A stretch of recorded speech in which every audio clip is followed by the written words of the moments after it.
સંબંધોમાં સાબિતી અને ખુલાસા એ છે ને એ સંબંધોનું કેન્સર છે.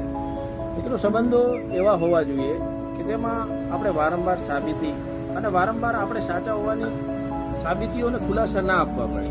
સંબંધોમાં વિશ્વાસ છે ને એ ખૂબ મહત્વની વસ્તુ છે. વિશ્વાસ વગરનો કોઈ પણ સંબંધ હોય ને એ જાજો ટકી શકતો નથી. તો મિત્રો, તમે દોસ્ત બનાવો કે પરિવારજનોમાં પણ સંબંધ હોય કે ગમે ત્યાં સંબંધો હોય તો એટલા મજબૂત હોવા જોઈએ કે એકબીજા પ્રત્યેનો વિશ્વાસ છે ને એ તૂટવો ના જોઈએ. અને સંબંધોમાં જે આપણી ખામી પણ ખમી શકે ને એને જ આપણો મિત્ર બનાવવો. કારણ કે બધા પોતપોતાની વ્યાખ્યા મુજબ જો આપણને કરવા જાય તો આપણે એની વ્યાખ્યા મુજબ પરફેક્ટ ક્યારેય બેસી શકવાના નથી.